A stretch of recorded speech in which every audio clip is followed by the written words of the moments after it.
Mexico's energy infrastructure is underdeveloped. Natural gas demand will increase in a 3.6% until 2027.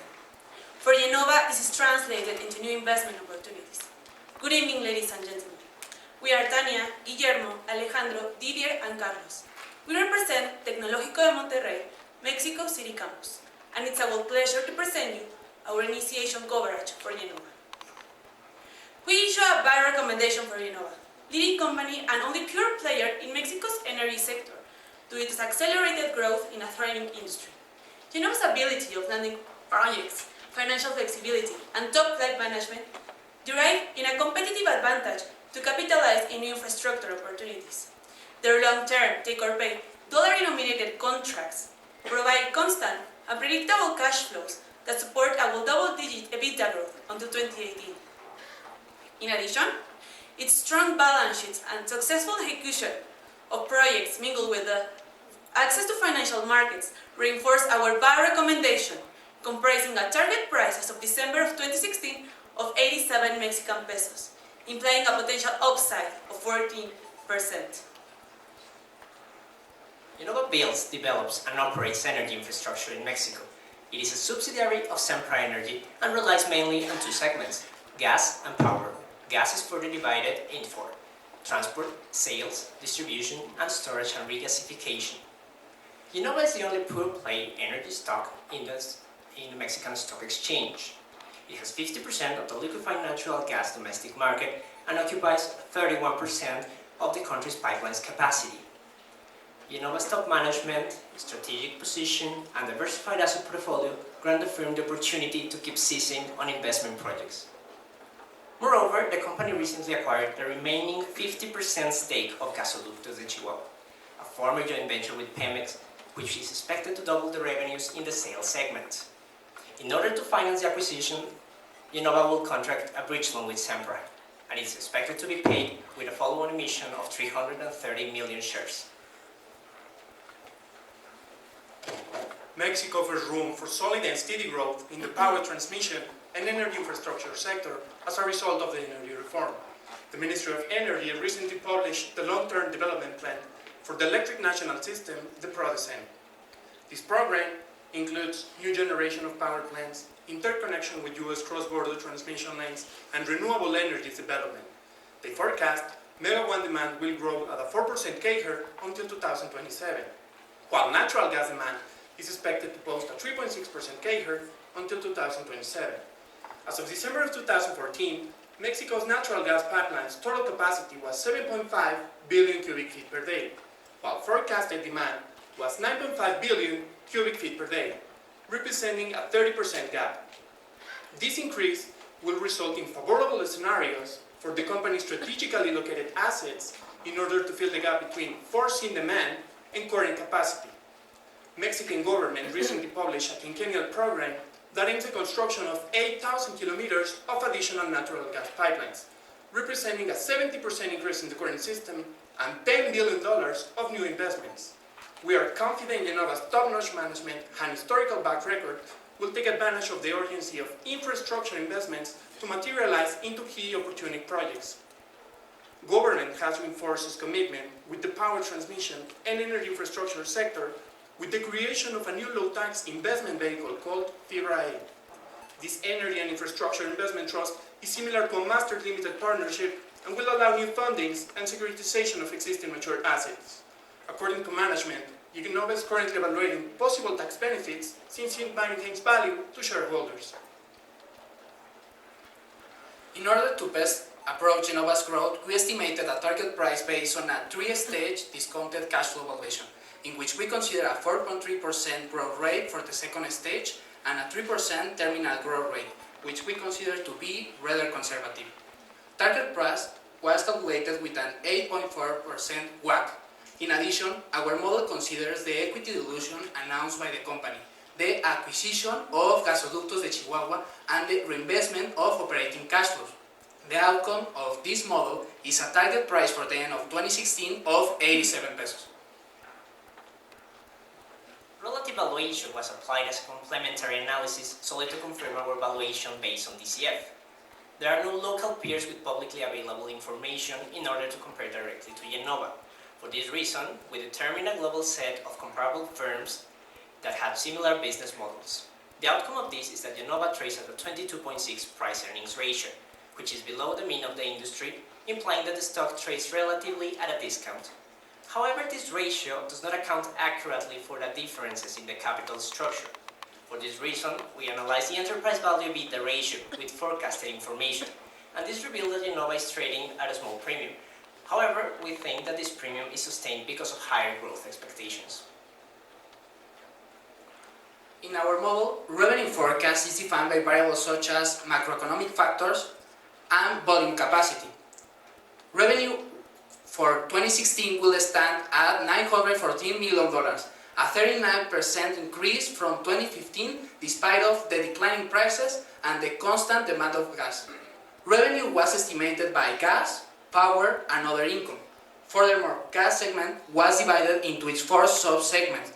As an example, the transportation revenue forecast considers the current capacity, additional capacity from projects currently under construction, the acquisition of gasoductos de Chihuahua, and the future capacity of prospecting projects, resulting in a total capacity increase of 111% from 2015 to 2018.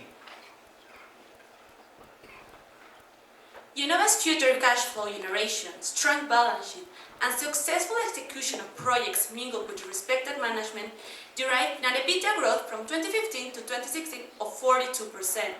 Over 90% of its assets are covered in long-term take-or-pay dollar-denominated contracts independently of the usage of the higher capacity.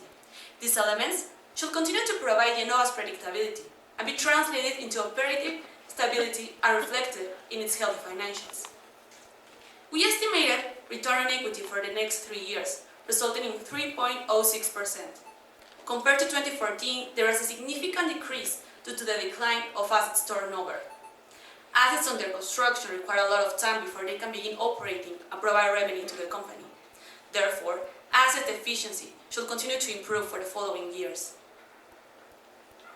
We strongly believe assets optimization, M&A opportunities, and flourishing relationships with Pemex and the CFE are key factors that will most likely lead to value creation. We anticipate a 20% return on assets for the next 5 years due to the progressive beginning of operations of currently under construction assets. Yenova's current net debt to EBITDA is 1.8 times, while the median of its comps is 5.6 times. Yenova's lower leverage and access to capital markets offers the company more financial flexibility than its peers for obtaining new investment opportunities and represents a booster for achieving high growth rates. Yenova faces the risk of the entrance of new competitors, which could have access to lower cost financing sources. This might affect the company's chances of being awarded a project, leading to potential lower returns and growth. We estimated the effects on the target price based on the likelihood of winning all future bids or winning none of them. Unless the hit ratio declines from its actual 66% to 20%, we will not change our buy recommendation for the company. Furthermore, we believe that given its track record and first mover advantage, the company will continue to attain new large-scale profitable projects. Correlation with commodities might affect significantly Yenova's revenues. Gas segment, which is expected to account for 82% of total revenues of 2015, has shown recent fragility in sales and distribution businesses. For this risk, it would take a decline of 30% in gas prices to turn our buy recommendation into a sell. Nevertheless, we're expecting gas segment revenues to climb up to 8.71% annually until 2021. The exchange rate is a significant risk for the company, as the US dollar is their functional currency. On the other hand, Yenova's stock price is quoted in Mexican pesos, thus making it very sensitive to changes in the FX rate. According to our stress test, US dollar should stand above 16.10 pesos to maintain our buy recommendation. To sum up, Yenova is the best bet to play Mexico's energy sector, grounded on the promising opportunities arising from the Mexican energy reform in combination with a strong balance sheet, financial flexibility, and top-notch management. Ladies and gentlemen, the aforementioned elements support our target price for December 2016 of 87 pesos, implying a potential upside of 14%, not taking into account dividend yield, from its closing price of today of 76 pesos and 30 cents, which reinforced our buy recommendation for the company. Thank you very much for your attention, and we are now ready for your questions.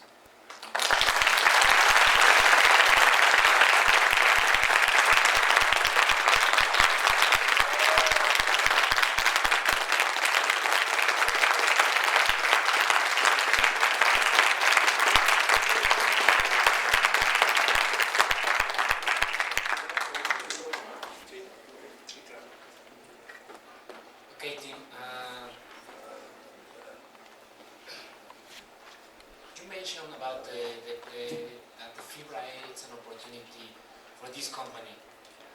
But should we also consider that it's also a threat, given the fact that some funds or companies could get into the stock market via this vehicle rather than issue stock or debt, equity or debt into the Mexican stock exchange? You know what I mean? Okay. Given the nature of the FIBRA, we're considering actually that Pemex is the best candidate for this kind of instrument. However, given the solid historical record of Yenova and the nature of its assets, this FIBRA, which is like a master limited partnership, fits perfectly the type of assets and the type of business in which management wants to be in. According to the last earnings call, Carlos Sacristan, CEO of the company, mentioned that they are evaluating possible tax benefits in entering into these kinds of investments. So it is only because of the tax benefits that the shareholder could gain value? No, it's not only about the tax benefits, but also about the type of assets that are in this type of people. We are aware that they are going to do a follow-on, so they do not necessarily need this kind of securitization, but in the long term, given the value and the size of the assets in the current pipeline, might be an option for Yenovas to securitize some assets and continue achieving higher growth.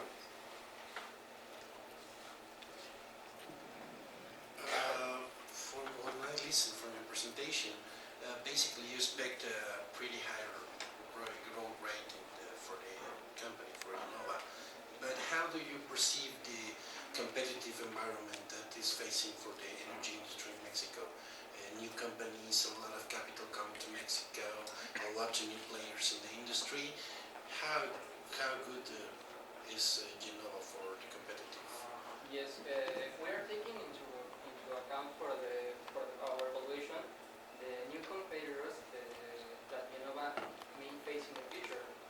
The thing is that basically Yenova's currently operating assets are accounting at around 80% of the company's total value, and currently under construction projects account for only 10%,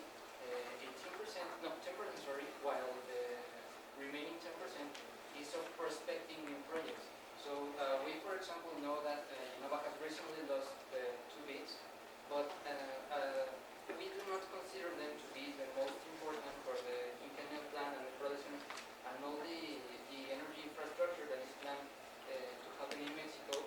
And basically the price that we are giving is sustaining currently under operation assets rather than giving it a higher percentage in expected projects due to the competition that Yenova may face. Completing what Matt earlier said, our target price estimate at 8% of the target price is based on prospective bids or based on the hit ratio that we calculated. This ratio was applied with the large scale of programs that the government just issued, like the Presentación and the quinquennial program. So there are a lot of opportunities to grow for Yenova. For purposes of our valuation, the hit ratio that we calculated with historical data, which is 66%, was punished in the long term for the valuation, since we are assuming new entrants of competitors. 66% downgraded up to 40%. Since we are aware Yenova's stock management and historical record, it still makes them the best operator of energy in the country.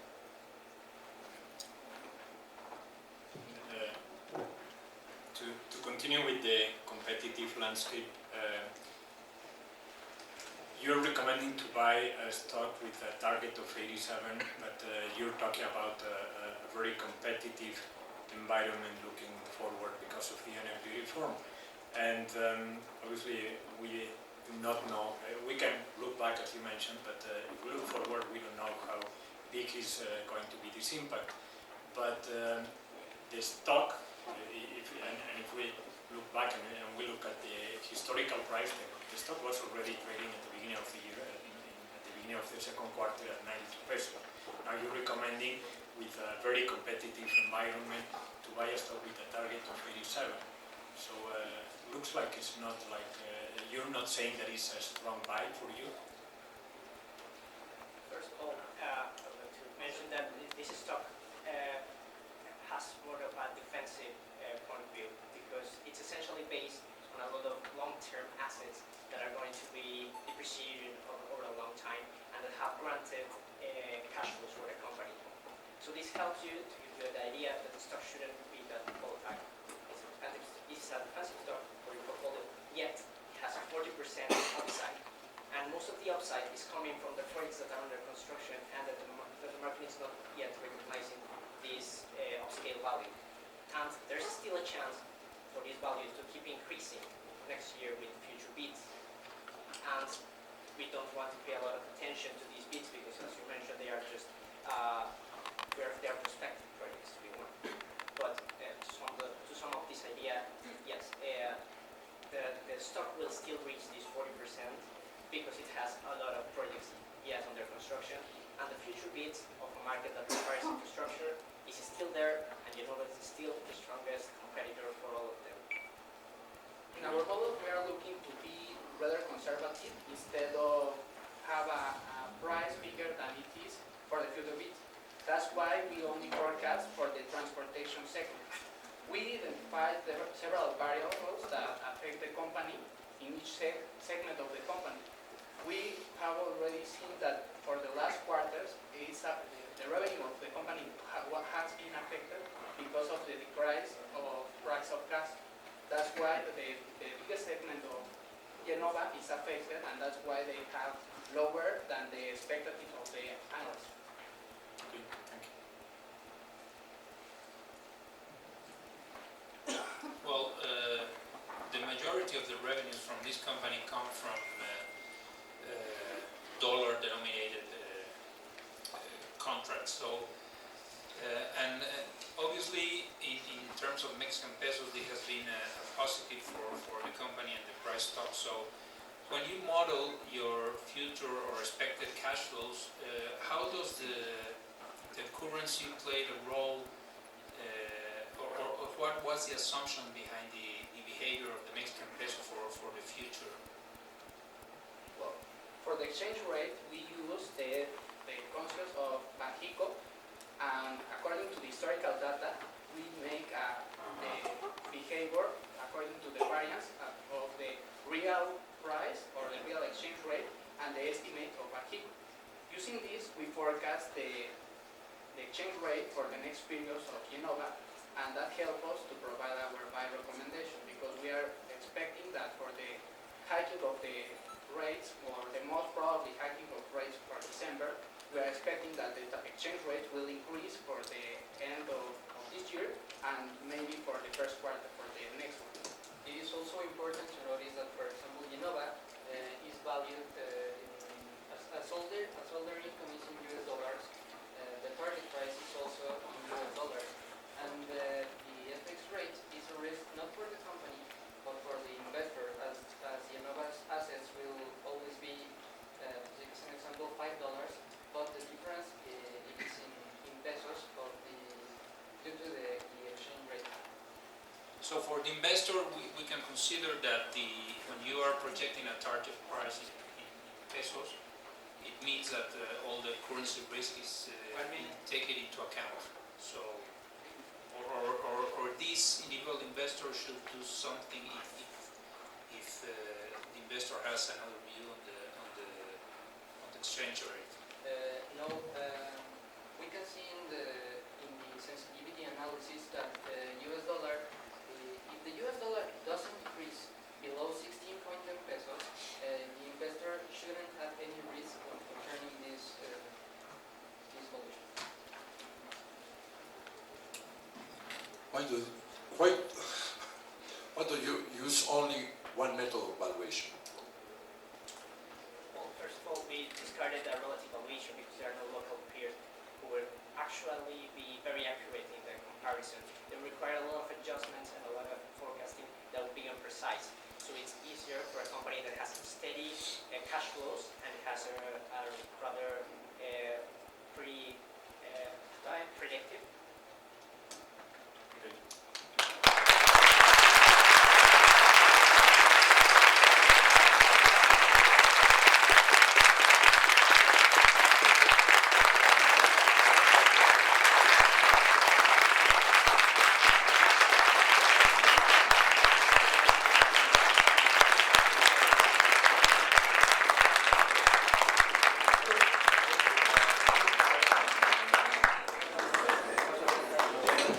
Ahorita vamos a dejar unos 10-15 minutos.